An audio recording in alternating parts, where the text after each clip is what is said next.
de uma superpotência global. Esse é o desprezo habitual russo, a arrogância habitual russa. Até um vassalo da China. A Rússia, no momento atual, está perdendo parte de sua soberania em favor da China. Perde a sua importância. A Rússia estava a favor do conflito. Cáucaso do Sul, Oriente Médio, Ásia Central, África. A Rússia estendeu seus tentáculos nessas regiões, incitou guerras, apoiou golpes de Estado, chantageou o mundo com fluxos de imigrantes, obrigando-o a levá-la em consideração. Mas como a autoridade do Kremlin está enfraquecendo e porque o chacoalhar de armas vindo de Moscou já não impressiona ninguém mais. Veja na reportagem especial: Não é preciso ter medo da Rússia, como o Kremlin perde sua antiga influência.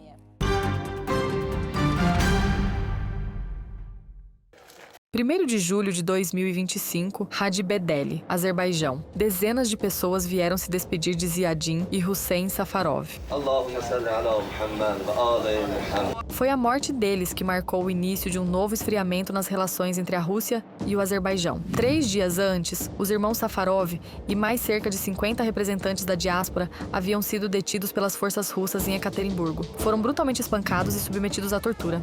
E para encobrir o crime, a causa da morte de um dos irmãos foi registrada como insuficiência cardíaca, mas peritos forenses do Azerbaijão confirmaram que os homens foram torturados.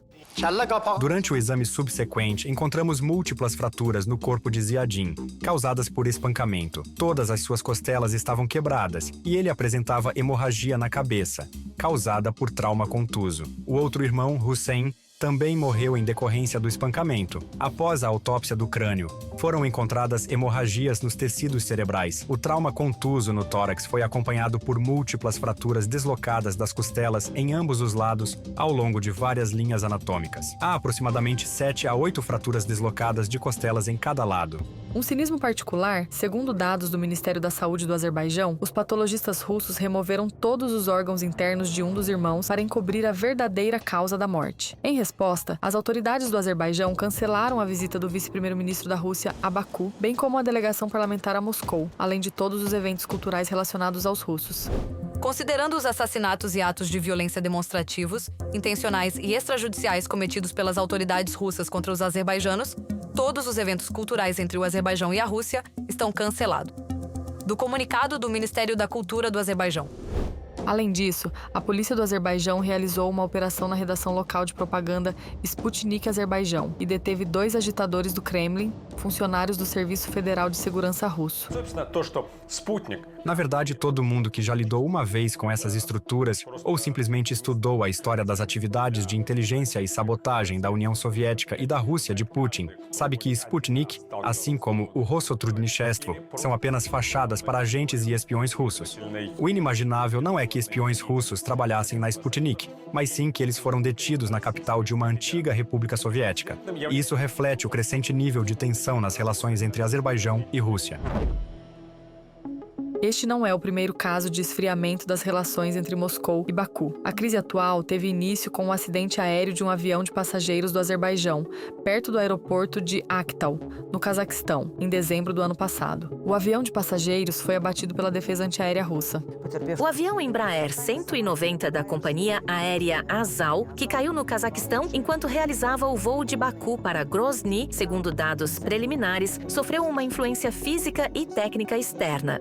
A versão de que a aeronave da Azal caiu devido à defesa antiaérea russa não deixa nenhumas dúvidas. Anteriormente, o portal informativo e político Kaliber.az, citando fontes do governo, apontou como causa do desastre um míssil russo. A Rússia ainda não assumiu a culpa pelo abate do avião. O presidente do Azerbaijão, Ilham Aliyev, exigiu punição aos responsáveis, compensação às vítimas e depois criticou o Kremlin por tentar abafar o incidente.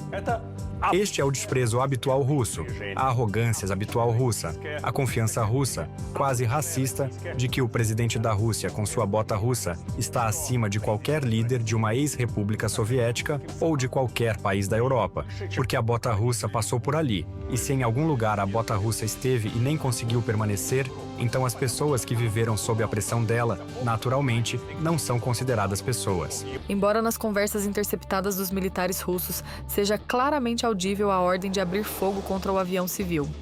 Azimut 338. Alcance 7.000. Altitude 490. Velocidade 118. Rumo 230. Sim, o alcance já é 7 fogo. Fogo, digo.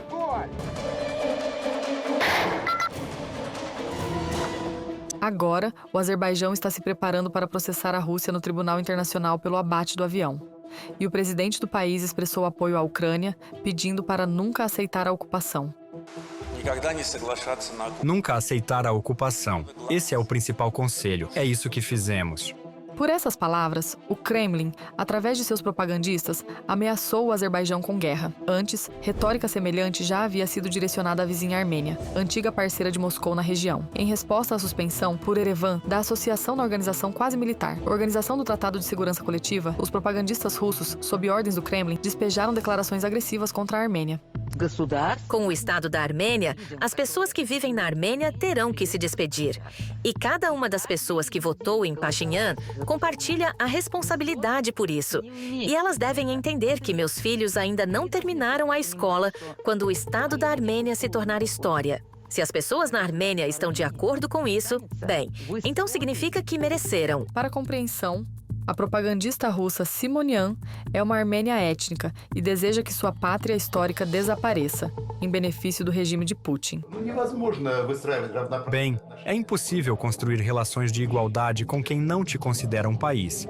Eles não conseguem enxergar a Armênia e o Azerbaijão como países. Para eles, isso é algum tipo de mal-entendido geopolítico, surgido como resultado da maior catástrofe geopolítica do século XX, como disse o presidente deles. Não vou usar palavras fortes. O líder, seja lá quem for lá, enfim, o chefe do grupo criminoso organizado que tomou o poder na Rússia. Os primeiros sinais de tensão nas relações entre Rússia e Armênia provavelmente podem ser datados do fim da guerra em Nagorno-Karabakh. Em setembro de 2023, o Azerbaijão forçou a autoridade autoproclamada de Nagorno-Karabakh a se render. A Armênia, ao contrário das duas guerras anteriores pela região, não interferiu na situação. E a Rússia, que deveria ser a garante da segurança dos armênios de Nagorno-Karabakh, apenas observou o desenrolar dos acontecimentos. A Rússia se posicionou como mediadora na resolução do conflito. Mas o problema é que a Rússia foi ao mesmo tempo a arquiteta desse conflito e o incendiária dele, beneficiária desse conflito. E a mediação foi apenas uma cortina de fumaça que mascarava suas reais intenções. Já é até um trecho quase cômico, perguntando de que lado a Rússia estava no conflito armênio-azerbaijano. A resposta: a Rússia estava a favor do conflito. Ao incitar a tensão entre os dois estados, o Kremlin podia mantê-los na sua zona de influência. E sem essa alavanca, a Rússia se tornou desnecessária para ambos os países. Em nossa região, pressionada por duas grandes guerras, ao norte, a guerra que a Rússia iniciou contra a Ucrânia, e ao sul, o turbulento Oriente Médio, criaram-se condições para que tanto na Armênia quanto no Azerbaijão houvesse uma reavaliação e revisão de suas abordagens, ao menos pelo fato de que nos une uma fronteira com mais de 1.000 quilômetros de extensão, e por nossos países passam comunicações que podem conectar dois continentes, Europa e Ásia. E com base nisso começaram a surgir premissas para a formação de um interesse comum.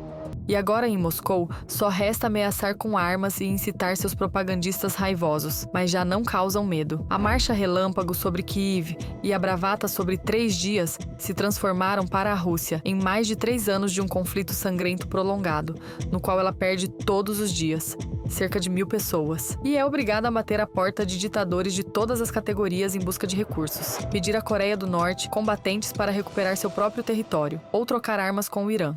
A Rússia está objetivamente enfraquecendo. Sem a ajuda do Oriente, não pode continuar a luta. Ela depende criticamente dos componentes para os Shahed vindos do Irã. É verdade que, em um momento crítico, a Rússia abandona seus aliados à própria sorte, como fez com o Irã em seu confronto com Israel e os Estados Unidos.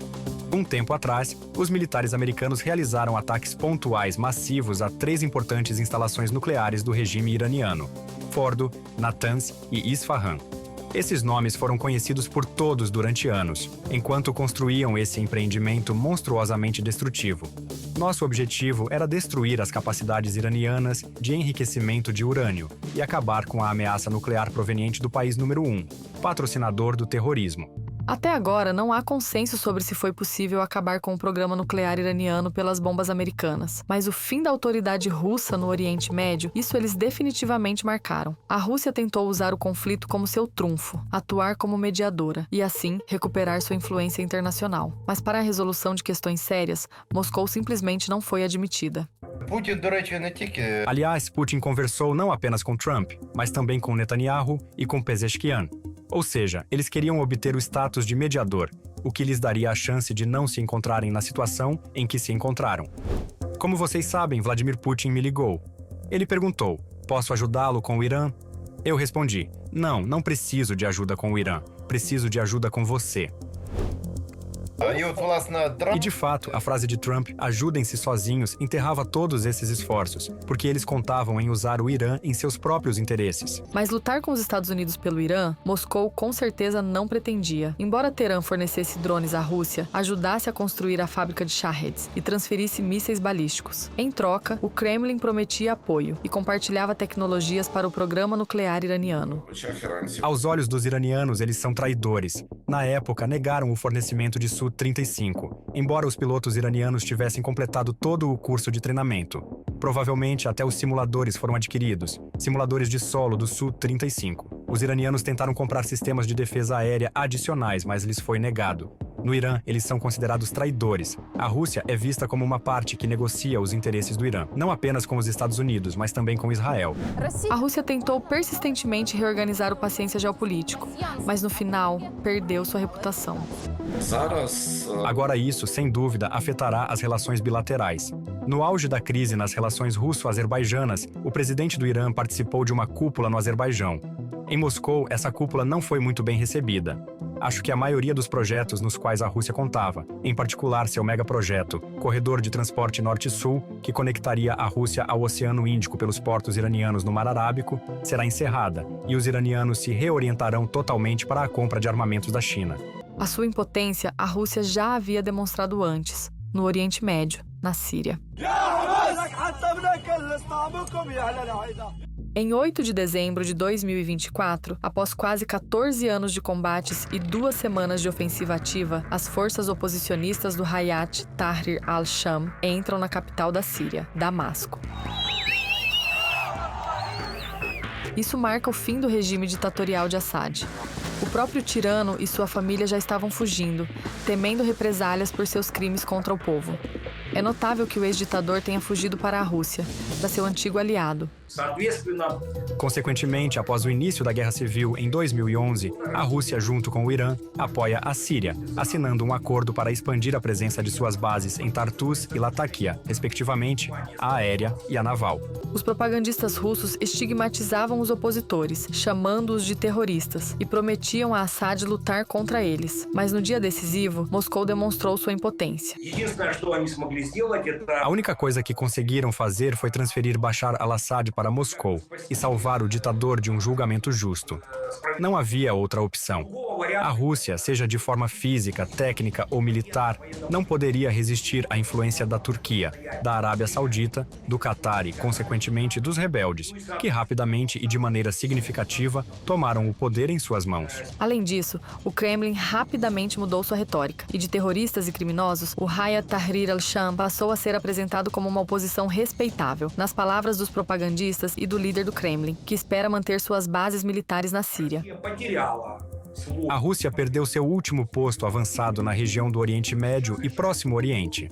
Agora está em questão em que prazo eles perderão suas bases naval e aérea. Ou seja, devemos constatar o fato. Sobre a Síria, a Rússia deve esquecer. Quisesse ou não, por meios diplomáticos, econômicos ou quaisquer outros, ela não pode oferecer nada à Síria, porque ao redor da Síria já estão presentes parceiros fortes hoje, como Turquia, Catar e outros estados árabes. As autoridades sírias já estão rompendo laços com a Rússia. Por exemplo, a administração do porto estratégico de Tartus foi transferida para os Emirados Árabes Unidos, retirando-o das mãos russas. Não há forças, não há capacidade, não há recursos. E grande parte dessa imagem acabou sendo realmente apenas uma cena na televisão, que eles transmitiam. A principal tarefa deles era fazer com que a região acreditasse nessa imagem. E agora eles estão se esforçando para minimizar, por exemplo, a derrota na Síria e ainda assim se apresentar como um jogador forte. No entanto, essa imagem está se destruindo muito rapidamente. Mesmo em continentes vizinhos, a Rússia está perdendo influência também na África, em particular na região do Sahel. Isso foi relatado pelos serviços de inteligência ucranianos. A Federação Russa enfrenta uma perda de influência cada vez mais visível na região do Sahel, apesar do envio ativo de armamento pesado e dos esforços para fortalecer a presença militar por meio do recém-criado Corpo Africano, do relatório do Serviço de Inteligência Externa da Ucrânia. Em junho, Moscou anunciou a retirada de suas unidades. Ex-integrantes do grupo Wagner de Prigozhin, do Sahel, no Mali, alegando ter cumprido a missão de estabilizar a região e devolver o território ao governo legítimo. As declarações sobre o suposto sucesso da missão do grupo Wagner no Mali contrastam fortemente com os fatos no terreno. A situação de segurança continua a se deteriorar.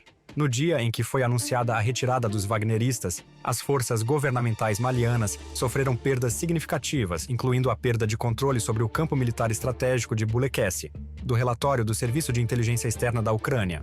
O fracasso se deve não tanto à falta de recursos, mas à ganância habitual do Kremlin. O mundo ouviu falar dos wagneristas pela primeira vez, justamente por suas operações na África. Era uma empresa militar privada, comandada pelo aliado de Putin, Yevgeny Prigozhin.